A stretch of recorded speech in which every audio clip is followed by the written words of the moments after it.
My name is Ava Morgan Whitfield, and I turned 16 standing barefoot on the front porch while my mother held out a black garbage bag like it was a birthday present. She didn't say happy birthday, she didn't hug me. She just pushed the bag against my chest and said I had 10 minutes to take it and leave before the locks were changed. At first, I thought it was some kind of punishment, one of those cruel family moments that would end with someone laughing and telling me I was too sensitive.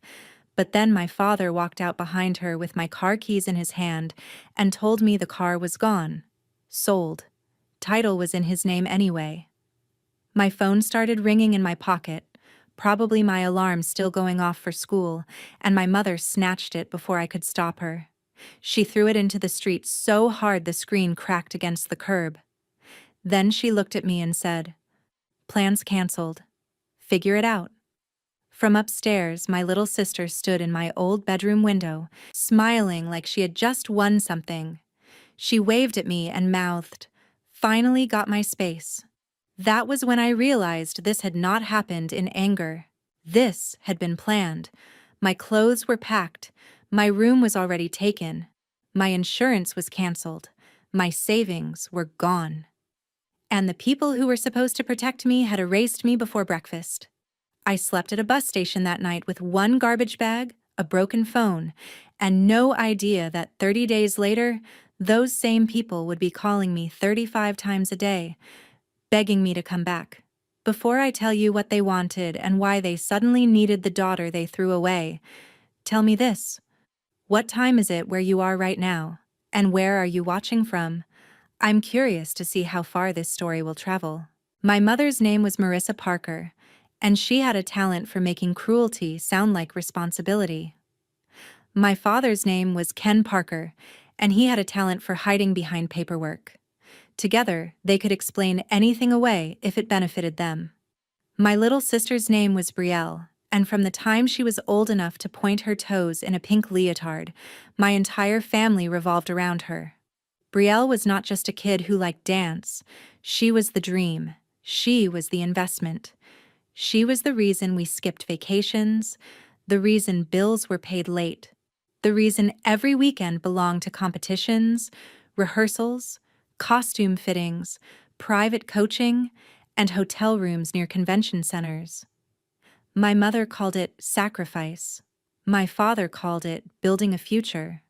I called it watching my own childhood get traded in piece by piece for someone else's spotlight. If Brielle forgot her dance shoes, everyone panicked. If I forgot lunch money, I was told to be more responsible. If Brielle cried because she placed second instead of first, the whole house went silent around her pain. If I came home with straight A's, my mother glanced at the report card and asked if I could cover the dinner shift at home because Brielle had rehearsal.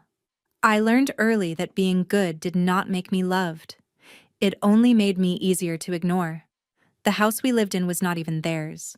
It belonged to my grandmother, Nora Whitfield, my mother's mother. Grandma Nora had bought that house decades earlier, back when the neighborhood was quiet and the maple trees were still young. She let us live there rent-free after my parents said they needed help getting back on their feet. That was the phrase they used for years, getting back on our feet. But somehow their feet never quite touched the ground. There was always another dance fee, another emergency, another excuse for why Grandma had to cover property taxes or repairs. My parents acted like the house was theirs because they had lived in it long enough to believe comfort was the same thing as ownership. Grandma Nora loved me in a way nobody else did. She remembered my birthdays. She asked what books I was reading. She told me I was allowed to take up space. But over the years, I saw her less and less. My mother said Grandma was tired. My father said she did not like driving at night. Brielle said old people were boring anyway. Sometimes Grandma would mention sending me cards I never received.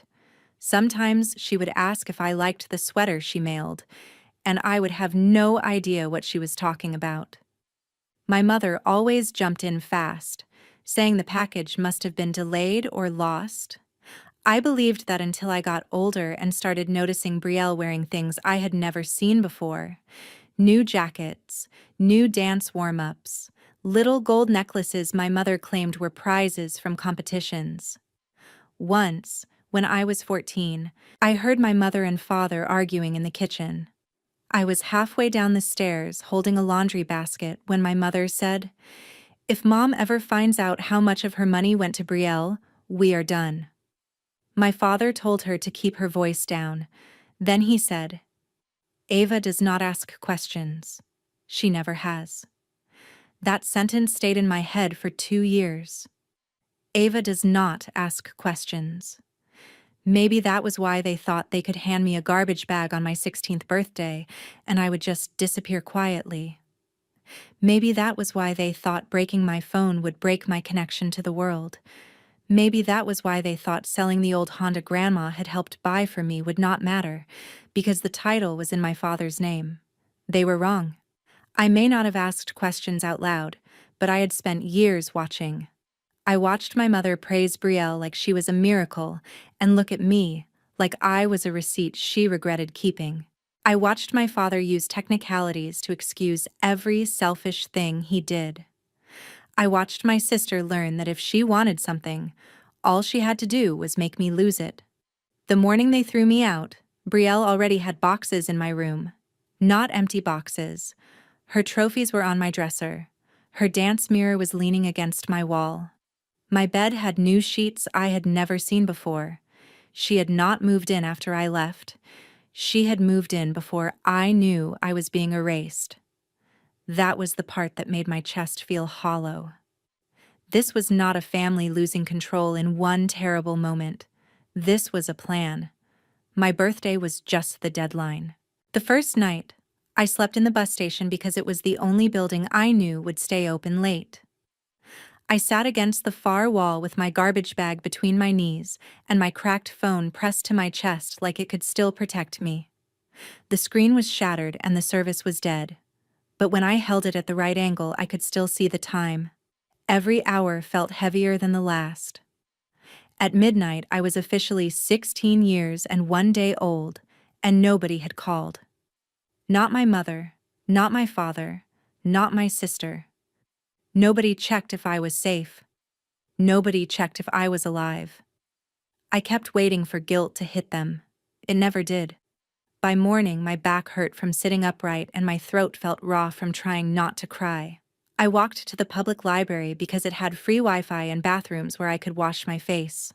I logged into my school email and stared at the screen for almost 10 minutes before typing one message to my manager at the diner. Her name was Elena Ruiz. She owned a small breakfast place near the edge of town where I worked weekends and a few evenings after school. I told her there had been a family emergency and asked if I could still come in for my shift. I did not tell her I had been kicked out. I did not tell her I had nowhere to sleep. I was afraid that if I said the truth out loud, someone would send me back to the house, and I could not survive being thrown away twice. Elena replied within 5 minutes. She said, "Come in. We will figure it out." Those 4 words were more kindness than I had gotten from my own parents in years. At the diner, she noticed immediately. Of course she did. My hair was messy, my shoes did not match, because my mother had packed one old sneaker and one school shoe, and I kept flinching every time someone raised their voice. Elena did not push at first. She gave me breakfast, let me charge my phone, and asked if I had a safe place to sleep. I lied and said yes. She looked at me like she knew better but respected that I was not ready. That afternoon, I used the library computer to search for youth shelters. I found 1-2 bus rides away that accepted teenagers in emergency situations. The woman at the front desk asked questions I did not know how to answer. Was I in immediate danger? Did I have a guardian? Had anyone harmed me? Had I contacted school staff?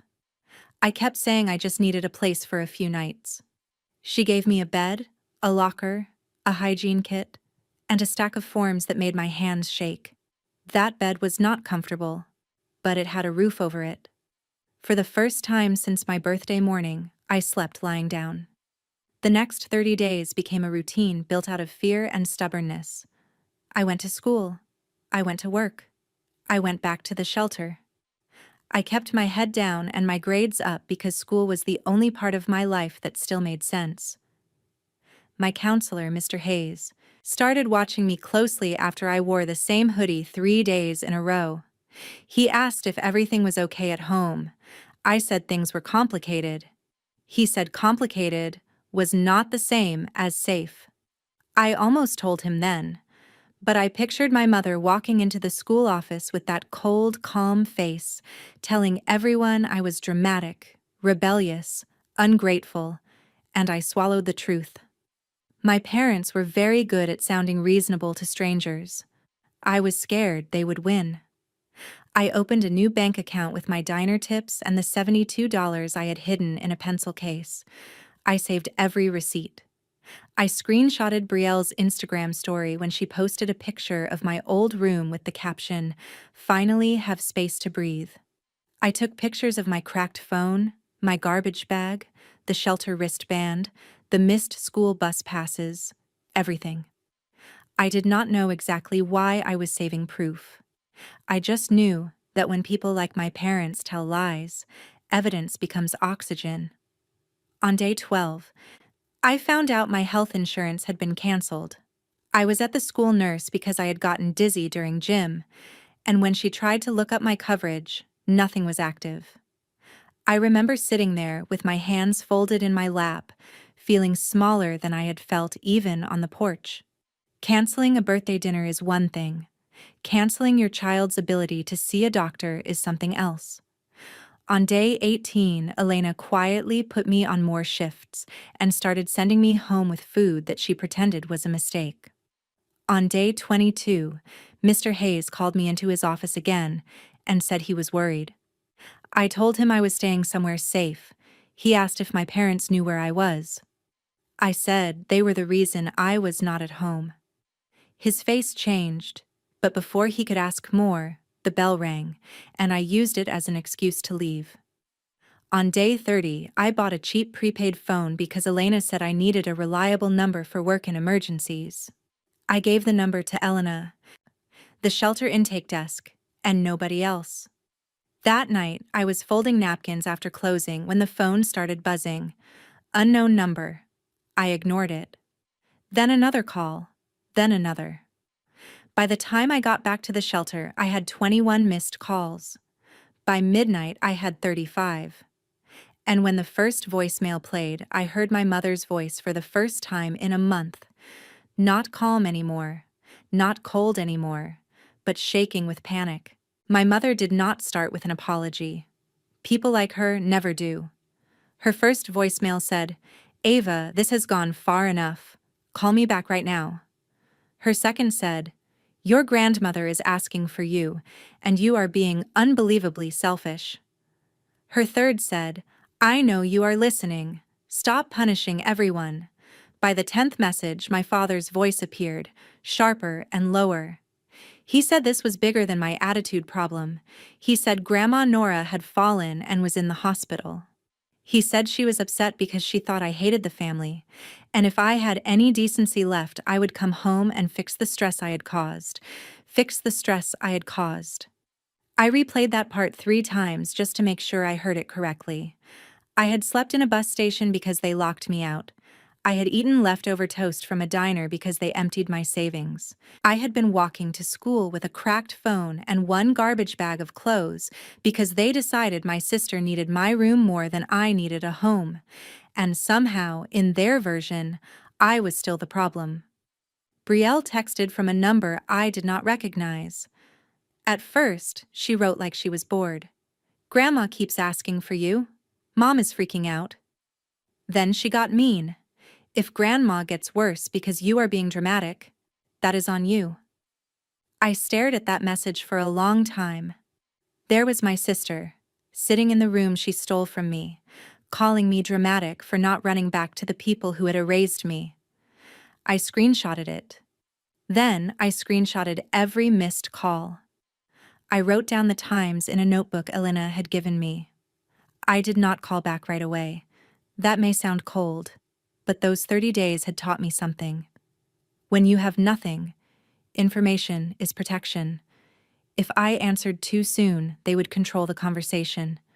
If I waited, they would reveal what they actually wanted. And they did. Around 1 in the morning, my mother left a voicemail that changed everything. She said, "Grandma keeps saying she knows what we did. She is confused, Ava. She is saying things about the house and papers, and you need to come tell her you are fine before she makes this worse." The house and papers. Not, "I miss my daughter." Not, "I am sorry." Not, "Are you safe?" The house and papers. I sat on the shelter bed with my knees pulled to my chest and felt the first clear piece of the puzzle click into place. Grandma Nora had found out something. My parents were not scared because she was hurt. They were scared because she was talking. The next morning, I played the messages for Elena before my shift. She listened without interrupting, her face getting harder with each one. When the last message ended, she said, "Ava, adults who are telling the truth do not sound like that." Mr. Hayes said something similar when I finally showed him the call log. He did not raise his voice. He did not act shocked in a way that made me feel like a problem. He just asked where I had been staying, if I had food, if I felt safe, and whether I wanted help contacting the hospital. I told him I wanted to go, but not because my parents asked. I wanted to see Grandma Nora. She was the only person in that family who ever looked at me and saw a human being instead of an inconvenience. I borrowed bus money from Elena, even though she told me it was not borrowing, and took 2 buses across town to the hospital. During the ride, my phone kept buzzing. My mother called 11 times. My father called 5. Brielle called from 2 different numbers. I did not answer. I looked out the window and remembered being 8 years old, sitting at Grandma Nora's kitchen table while she taught me how to make pancakes. She let me crack the eggs even when I got shells in the bowl. She told me mistakes meant I was learning, not failing. Nobody had said anything like that to me in years. By the time I reached the hospital, my hands were cold even though it was warm outside. I walked up to the front desk, gave Grandma's name, and asked for her room. The nurse typed, paused, and looked back at me. She asked my relationship. I said granddaughter. She checked again and said my name was not on the approved visitor list. For a moment, I thought I misheard her. My family had called me 35 times a day demanding that I come. They had said Grandma needed me. They had said I was cruel for staying away. But when I finally got there, they had made sure I could not get in. That was when I knew for sure. They did not want me to comfort Grandma. They wanted to control what Grandma said before I heard it. I waited in the hospital lobby for almost 2 hours. Every time the elevator doors opened, I looked up. I was tired, hungry, and angry in a way that felt almost calm. That was new for me. I used to think anger meant yelling or crying or shaking. But this anger was different. It was quiet. It was focused. It sat beside me like a witness. Finally, my mother walked out of the elevator carrying a paper coffee cup and a plastic bag from the cafeteria. When she saw me, her face changed so quickly I almost laughed. First relief, then fear, then that familiar mother mask sliding into place. She rushed toward me with her arms half open like we were in some emotional reunion scene. "Thank God," she said. "You came." I stepped back before she could touch me and said, "You forgot to put me on the visitor list." Her mouth opened, then closed. She said it must have been an oversight. I asked whose oversight, since she had called me all night begging me to come. She looked toward the front desk, lowered her voice, and told me not to make a scene. That was my mother in one sentence. Throw your child out on her birthday, then worry about the scene. She spoke to the nurse, and suddenly, magically, I was allowed upstairs. The hallway smelled like disinfectant and coffee. My mother walked beside me, whispering instructions. "Grandma is fragile. Do not upset her. Do not bring up the past. Do not confuse her." She has been saying strange things. I stopped walking and looked at her. What strange things? My mother smiled too fast. Just medication talk. Pain does that to older people. When we entered the room, Grandma Nora looked smaller than I remembered. Her silver hair was pulled back loosely, and one side of her face was bruised near the cheekbone. Her hip was wrapped after surgery, and there were tubes near her arm. But when she saw me, her eyes went completely clear. She reached out both hands and said my name like it hurt to say it. I crossed the room before my mother could stop me. Grandma grabbed my hand and started crying. Not soft tears, real tears, angry tears. She kept saying, "I am sorry, baby. I am so sorry." I told her she had nothing to be sorry for. She shook her head and said, "They told me you ran away. They told me you wanted nothing to do with us." My mother moved forward quickly and said, "Mom, you need to rest." Grandma ignored her.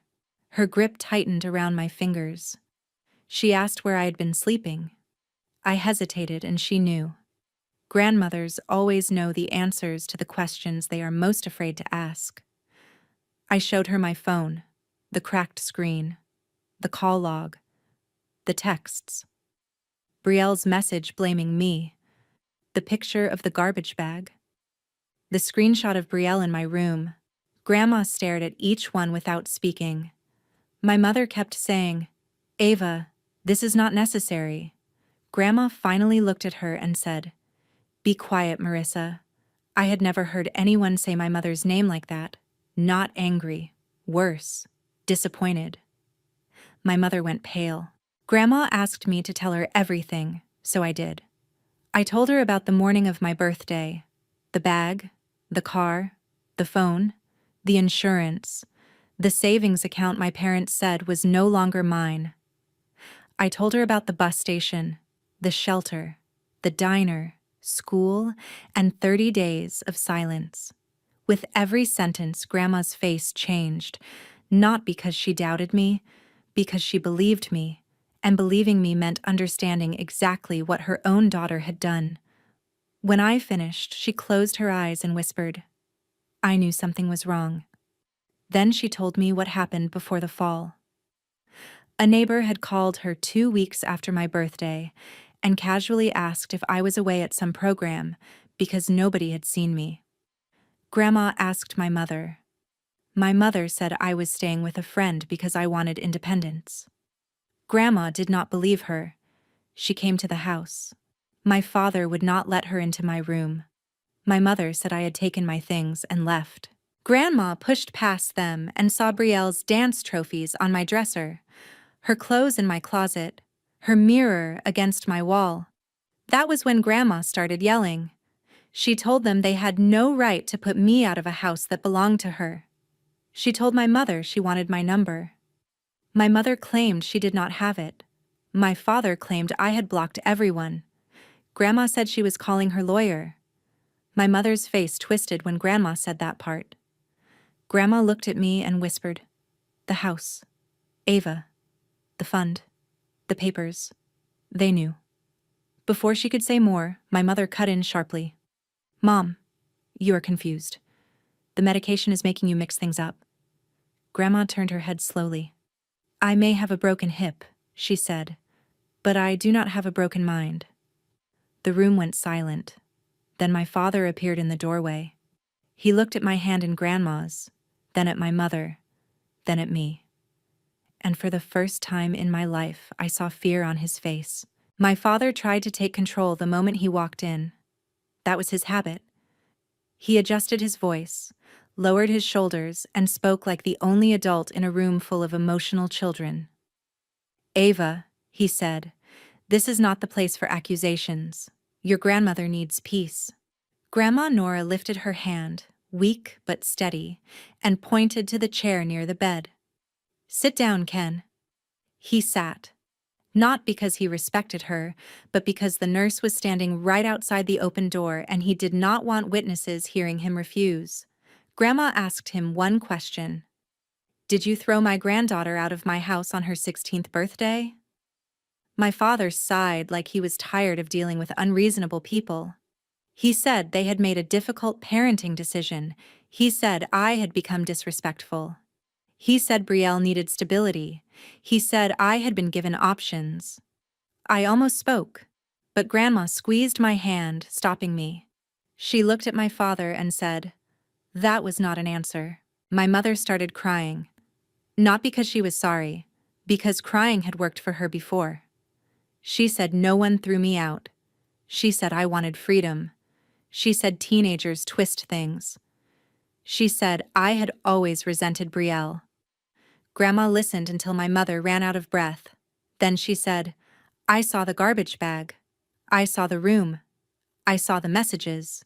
And I saw your face when I said I was calling Grant." That name made both of my parents freeze. Grant Mercer was Grandma's attorney. I did not know much about him then, only that Grandma trusted him, and my mother hated hearing his name. Grandma told me to get her purse from the cabinet. My mother moved first, but Grandma snapped, "Ava, not you." Inside the purse was a small address book with phone numbers written in neat blue ink. Grandma told me to call Grant. My father stood up immediately and said absolutely not. Grandma looked at him and said, "You are in my house because I allowed it. Do not confuse my kindness with permission to command me." That sentence landed like a slap.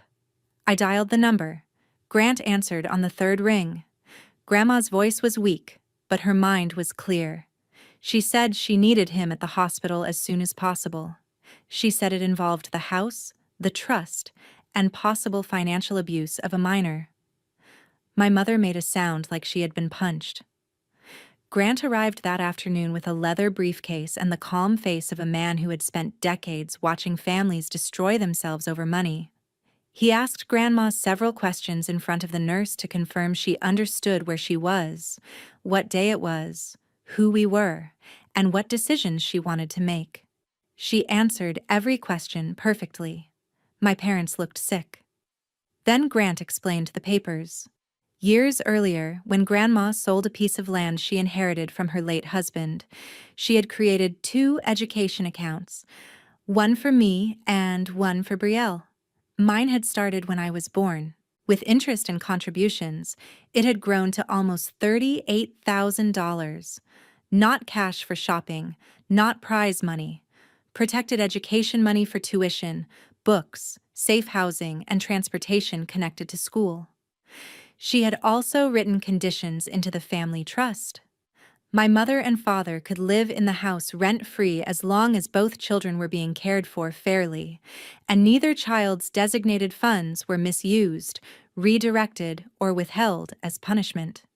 If either child was abandoned, financially exploited, or forced out, an independent trustee could take control.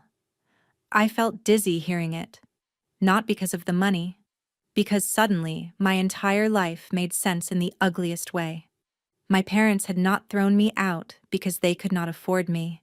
They threw me out because I was in the way. As long as I was visible, Grandma could ask questions. As long as I was in the house, she could see the difference between how I lived and how Brielle lived. But if I disappeared, and they convinced Grandma I had run away, they could paint me as unstable, ungrateful, maybe even undeserving.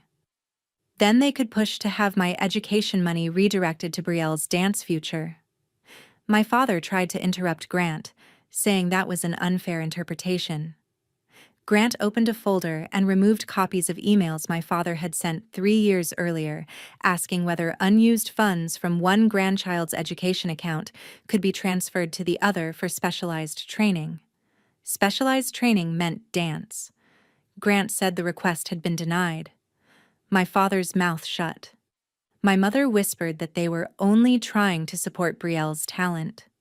Grandma asked, "At the cost of Ava's safety?" My mother said nothing. Grant asked me to list everything that happened after my birthday. I told him dates, times, what was said, what was taken. He wrote it all down. When I mentioned my father selling the Honda, Grant asked who paid for it. I said Grandma had helped with most of the money, but the title was put in my father's name for insurance. Grant turned to my father. Is that accurate? My father said it was complicated. Grant said, complicated is not the same as legal. That was the moment I understood why my parents were afraid. Not because they felt guilty, because every technicality they had used against me was starting to turn around and face them. Grandma asked Grant what could be done immediately. He said the education account could be moved under independent control. The house arrangement could be reviewed. A formal notice could be issued. And because I was 16, not 18, school staff and the proper authorities would need to be informed that my legal guardians had forced me out and concealed my location from the homeowner and from extended family. My mother started sobbing harder. My father said they would fight it. Grant looked at him and said he was free to try. Then he added that judges tend to look poorly on adults who cancel a child's insurance, take her savings, sell her transportation, and leave her sleeping in public places while living rent-free in a house they do not own. Nobody spoke after that. For once, there was no speech my father could make, and no tears my mother could use. Grandma looked at me, still holding my hand, and said, "Baby, they tried to make you disappear because they were afraid of what you were worth. But your worth was never theirs to decide." The next day, Grant came back with emergency documents. Grandma Nora looked tired, but there was steel in her voice when she asked for a pen. My mother tried one last time. She stood beside the bed and said, "Mom, please do not do this while you are emotional." Grandma looked at her and said, "I was emotional when I trusted you. Today, I am informed." That shut the room down. Grant placed the papers on the rolling table and explained everything slowly. My education fund would be moved under an independent trustee so my parents could never touch it, redirect it, freeze it, or use it to control me. The money would go towards school, safe housing, transportation, and basic needs connected to finishing my education. I would not suddenly become rich. I would become protected. And after 30 days of learning what it felt like to have no protection at all, that meant more than any number could. Grandma signed. My mother cried harder. My father paced near the window, jaw tight. Like anger could somehow rewrite the ink. Then Grant handed him a formal notice regarding the house. My parents had 90 days to begin paying market rent into an account managed by the trust, or they had to leave. If they refused, the trust would begin legal removal proceedings. My father actually laughed once, short and ugly, and said, "You cannot kick us out of our own home." Grandma did not even blink. She said, "It was never your home. It was the place I let you live while I believed you were raising my grandchildren with love."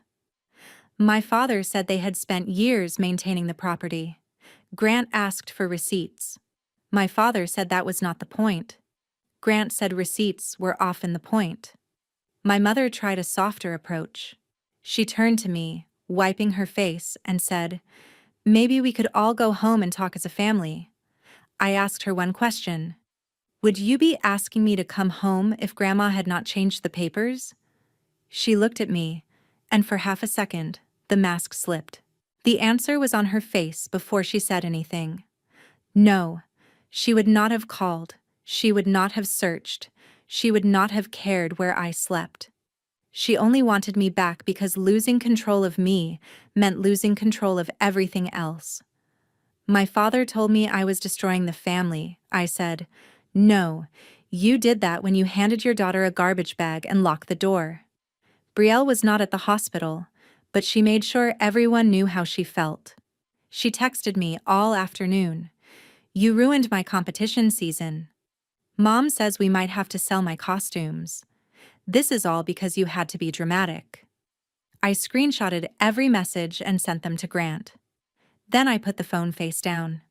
For the first time in my life, I did not feel the need to answer her. That was its own kind of freedom. By the end of the week, Mr. Hayes knew everything. The shelter documented the dates I had stayed there. Elena wrote a statement confirming I came to work with a broken phone, mismatched shoes, and no stable place to sleep. The school nurse confirmed my insurance had been canceled. Nobody had to exaggerate. The truth was enough. Once the proper reports were made, my parents could no longer tell people I had run away because I was rebellious. They had to explain why their 16-year-old daughter had been missing from their home for a month, while they continued posting dance photos and living in a house owned by the grandmother they had lied to. And people noticed. Dance moms noticed first because they notice everything. One of Brielle's teammates' mothers asked why my mother had been fundraising for travel fees while her older daughter was in a youth shelter.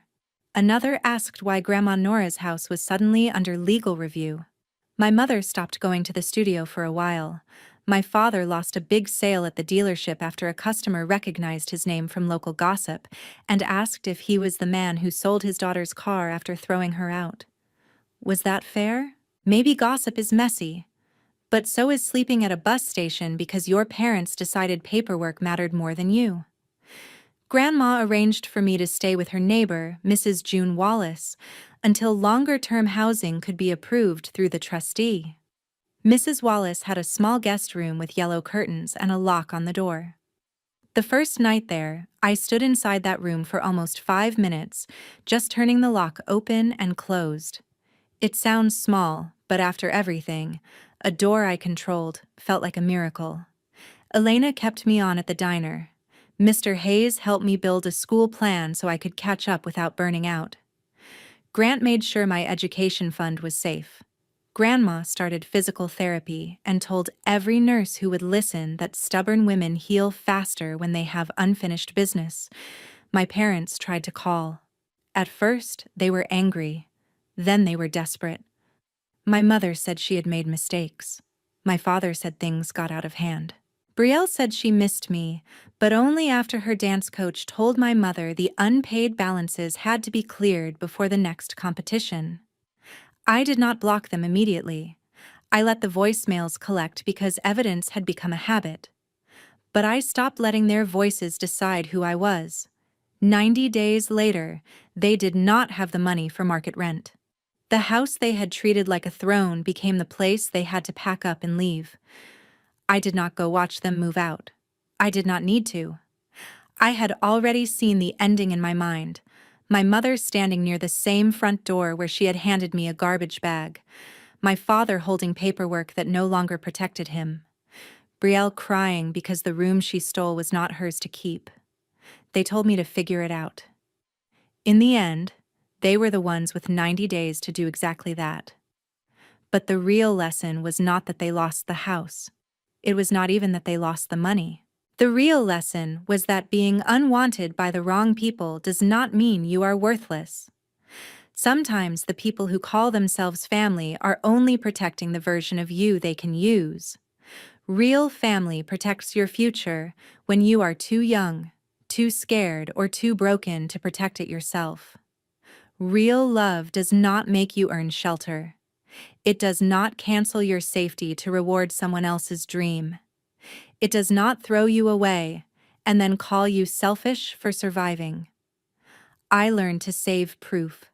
I learned to ask for help from safe adults. I learned that money and legal documents matter because they can protect vulnerable people when emotions and promises fail. Most of all, I learned that my life did not begin when my mother loved me. It began when I stopped believing I needed her permission to matter. So if your own family threw you away, then came back only because they were losing money, what would you do?